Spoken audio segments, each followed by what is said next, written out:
Assalamu alaikum students. Let's begin with the third chapter, that is kinematics. But before going to the next chapter, I wanted to conclude one point of the second chapter that we were doing, that is finding the uncertainty from the graph. We were done till here where we calculated the percentage uncertainty in the gradient, and according to this graph over here, the gradient, as I told you, it's I over V, that is the conductance. So we can also find out the percentage uncertainty in the quantity that is plotted on the y-axis. How? By using the concept of y-intercept. So you just have to get the y-intercept for the line of the best fit and for the line of the worst fit. तो आपने ये तो बहुत पढ़ा होगा like maths में ओ levels में कि equation of straight line is equal to Y is equal to M X plus C. Over here C as the Y intercept, वो पॉइंट जहां पर आपकी लाइन जो है वो वाई एक्सिस को कट करती है, उसको क्रॉस करती है. तो यहां से फॉर्मूला बन जाएगा वाई इंटरसेप्ट का कि C is equal to Y minus M X. तो आप एम ग्रेडियंट तो दोनों का निकाल चुके, you just plug in the values and you just need one point coordinate. उस लाइन पर कोई भी पॉइंट ले लो, उसके कोऑर्डिनेट्स एक्स और वाई पुट करके you can get the Y intercept for both of the lines, that is any of the worst fit line जो कि आपने यूज की हो, वही लाइन जो आपने ग्रेडियंट के लिए यूज की थी, आइदर स्टीप की हो चाहे शैलो की हो. और दूसरी जो है आपने अपनी बेस्ट फिट लाइन जो है वो यूज करनी है, उसका भी जो है वाई इंटरसेप्ट निकाल लेंगे.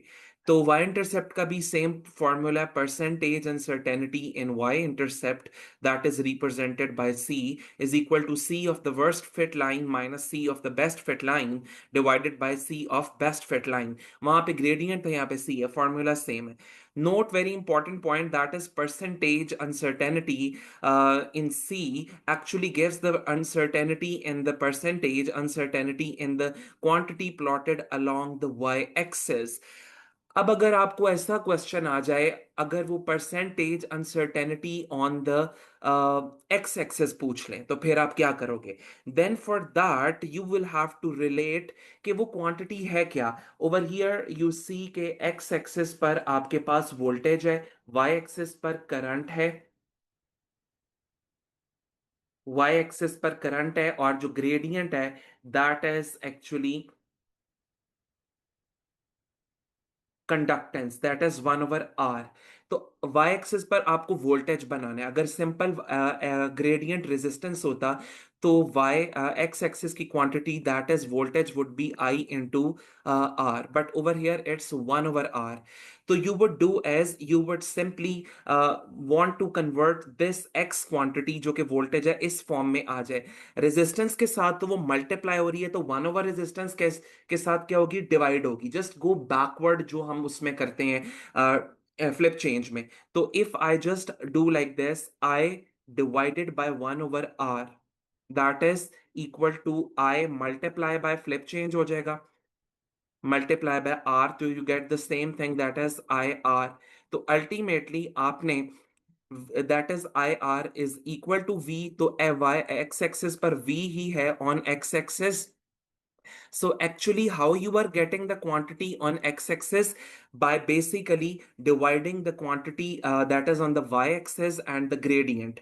तो पीछे हमने पढ़ा है कि जी जब दो क्वांटिटीज डिवाइड हो रही हो या मल्टीप्लाई हो रही हो, तो उसमें आंसर में जो अनसर्टेनिटी होती है, दोनों की परसेंटेज अनसर्टेनिटी जो है वो आप प्लस कर देते हो. तो just you have to do as gradient की 1/r थी, वो आपने पहले निकाली, उसकी परसेंटेज अनसर्टेनिटी, और वाई पर जो है करंट की, इसकी percentage uncertainty by Y intercept निकाल ली. तो फाइनल परसेंटेज अनसर्टेनिटी वोल्टेज में क्या होगी?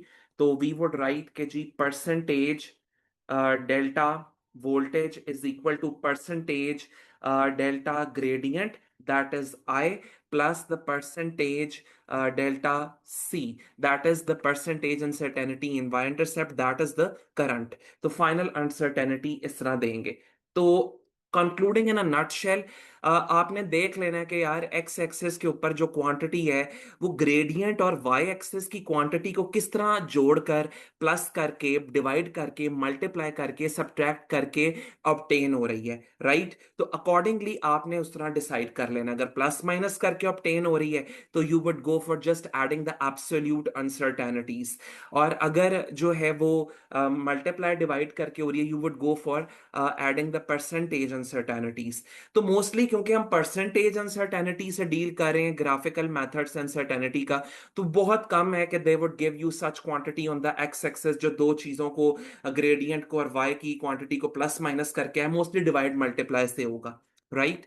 तो this was all. So now let's commence to the next chapter, that is kinematics. As I told you earlier, before delving into any chapter, we have to look at the learning objectives. So, kinematics का basically हमारे जो course में one is kinematics and the other is dynamics. तो जो kinematics है, that talks about the different terminology of motion, that is speed, displacement, velocity, acceleration, and distance, time, etc. So, what is the cause of motion? That is not concerned with kinematics. That we will inshallah see in the dynamics. तो learning objectives kinematics के क्या हैं? Understanding distance, displacement, velocity and acceleration with the vector diagram, that is the most important and the most confusing portion of the students, where even the examiners try to puzzle you up. Next comes towards equation of motion and their application. Application is the main thing for problem solving. Graphs, very important. Distance time graph, velocity time graph, or acceleration even graph. इनकी correlation, यहाँ से area find out करना, at instantaneous acceleration, instantaneous velocity, average speed, distance वगैरह calculate करना, maximum minimum calculate करना, even terminal velocity calculate करना, when we will be talking about इंशाल्लाह in dynamics के terminal velocity. You guys have also read in O levels के terminal velocity is the maximum achievable velocity when the opposing forces are balanced out. तो वो that उसको trace करना graph पर, इससे these are very important questions. Last but not the least objective, that is free fall motion and projectile motion, right? So let's begin with the first objective. तो जब भी आप कोई क्वांटिटी पढ़ रहे हो, let's say we are studying, let's say distance, distance versus displacement पढ़ेंगे, distance और डिस्प्लेसमेंट को कंपेयर करके पढ़ेंगे। तो distance is basically a scalar quantity, displacement is a vector quantity, both are base quantities, unit दोनों का मीटर है, metre है। Distance is the total length,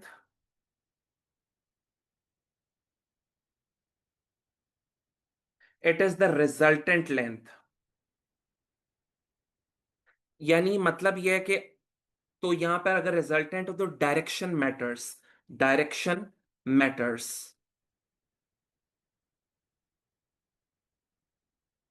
यहां पे डायरेक्शन डजंट मैटर।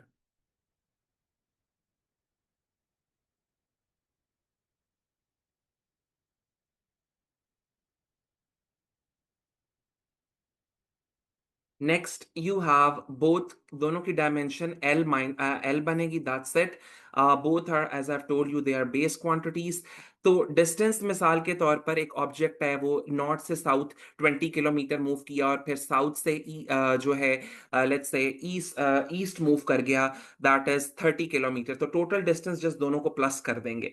बट अगर डिस्प्लेसमेंट करनी हो तो we will do with the vector diagrams. तो one thing you guys need to know, जब भी वेक्टर क्वांटिटी में पूछा जाए कि जब डायरेक्शन भी चेंज हो रही है, like something is not linear, linear में तो सिंपल आप प्लस माइनस कर लेते हो। मिसाल के तौर पे I give you an example, let's say displacement from north, north to south, जो डिस्प्लेसमेंट है, डिस्प्लेसमेंट को डी से शो करेंगे with arrow, is equal to let's say 30 metre.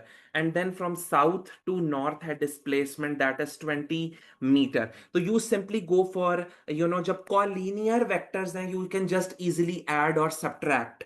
But अगर collinear नहीं है, मतलब जो है directions change हो रही हैं, एक लाइन में नहीं आ रहे, there is some angle involved, तो then you go for adding the vector quantities, whether it comes to displacement, acceleration, velocity, even आगे force का पढ़ेंगे जो भी है, by vector diagram head to tail rule के accordingly.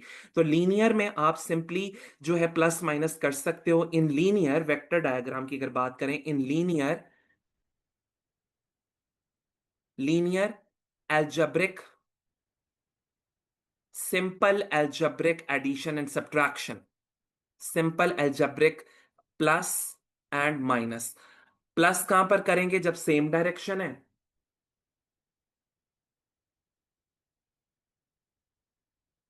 माइनस कहां पर करेंगे? ऑपोजिट डायरेक्शन है. तो here from north to south, south to north क्या है? तो 30 -20 हो जाएगा, तो नेट डिस्प्लेसमेंट आपकी आ जाएगी 10 मीटर. और डायरेक्शन जो है जहां पर रिजल्टेंट ज्यादा हुई है वहां पर ही उसकी डायरेक्शन जाएंगे फ्रॉम नॉर्थ टू साउथ. ठीक है, डायरेक्शन जिसका रिजल्टेंट फोर्स में हमें आइडिया इतना है, ओ लेवल्स में हमने पढ़ा हुआ है कि जहां पर जिस साइड पर ज्यादा फोर्स लग रही है तो रिजल्टेंट उसी साइड पर डोमिनेट करती है. तो same goes for all the vector quantities. Now, let's say if a body has displacement, let's say from north, it's traveling due north, displacement is 20 kilometer, and then it turns due east. Let's say like this. What is the resultant displacement? इन दोनों को vectorially add करेंगे by head to tail rule. तो non linear के लिए I write, for non linear use vector diagram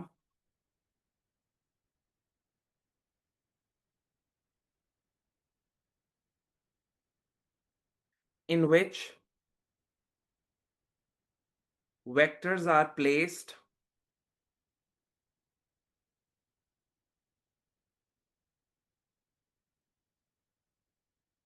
according to the head to tail rule.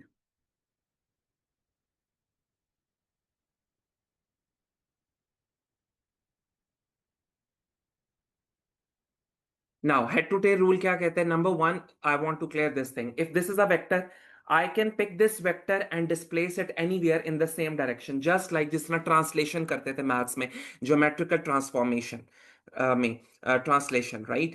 तो उसमें this is called free vectors which are free to move anywhere, like you can displace them in this keeping the direction same, magnitude same, right? तो you would say like अगर मिसाल के तौर पे ये एक डिस्प्लेसमेंट का वेक्टर है, like I have drawn this, तो इसको बनाएंगे ऐसे. Second vector, head to tail rule क्या कहता है? The head of the first vector coincides with the tail of the last vector, ultimately जोड़ते जाओ जब तक कि रिजल्टेंट ना आ जाए. तो पहला वेक्टर 20 किलोमीटर वाला उठा लिया, दूसरा वेक्टर जो है ये उठा लिया, सिंपल इसके इधर रख दिया, पहले की टेल दूसरे की हेड, और पहले का सॉरी हेड दूसरे की टेल, और let's say it was 10 kilometre.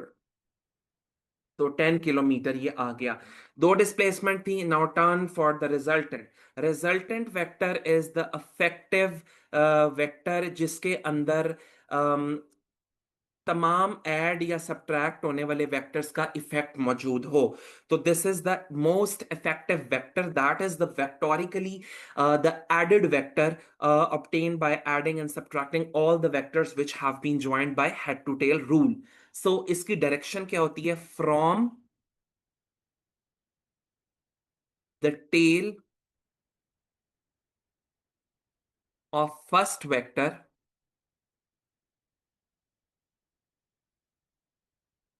To the head of last.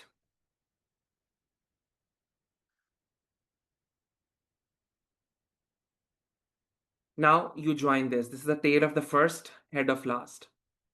This is the resultant vector. So ये राइट एंगल ट्राइंगल बन रहा है. यू गाइस नो के मोस्टली जब भी राइट एंगल ट्राइंगल्स हैं, for magnitude you are going to use magnitude. जब भी राइट एंगल ट्राइंगल बने वेक्टर क्वांटिटी का, this is the resultant displacement. तो मैग्नीट्यूड के लिए you right use Pythagoras theorem. a square is equal to square, c square is equal to a square plus b square, a square plus b square, and for the direction just use tan theta.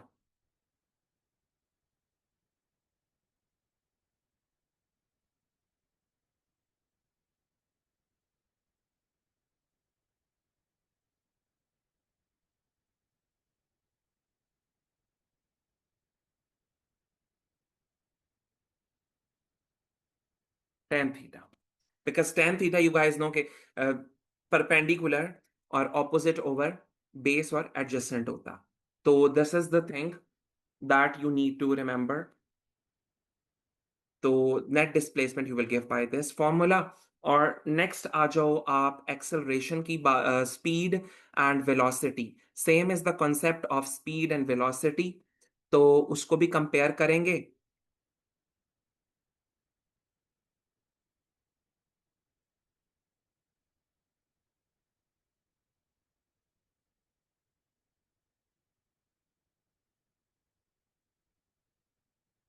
Scalar, vector, SI unit same, ms minus 1, ms minus 1. Direction needs direction, doesn't need needs direction. Depends on displacement. The speed का symbol capital V, small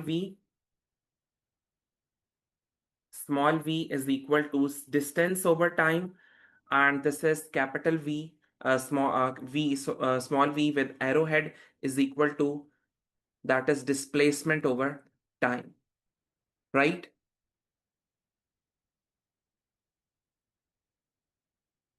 next इसको भी इसी तरह करेंगे, like you would give the formula of like this depends on the displacement. अगर let's say ये एक velocity है इस डायरेक्शन में, दूसरी वेलोसिटी है लेट्स से इस डायरेक्शन में v1 v2, रिजल्टेंट पूछा हुआ है इस हेड टू टेल, पहला इसको रख लो उसको रख लो. अगर मैं पहला इसको रखूं इसी तरह इसको डिस्प्लेस करके ऊपर ले गए, हेड टू टेल ज्वाइन कर दिया, ये v रिजल्टेंट हो गई. अब अगर मैं पहला इसको कंसीडर कर लूं और दूसरा इसको ऐसे कंसिडर कर लूं, तो ये रिजल्टेंट हो गया. जैसे मर्जी जोड़ो, पहला किसी को भी मान लो दूसरा किसी को मान लो, रिजल्टेंट की डायरेक्शन इफेक्ट नहीं होती. Right now comes towards acceleration. Acceleration is the rate of change of velocity, delta v over delta t. That is mostly आपको gradient of velocity time graph is equal to acceleration, and then you will be doing is कि इसका unit that is ms minus 1 over second, तो that becomes ms minus 2, and is in the direction, तो a small is equal to delta v over delta t.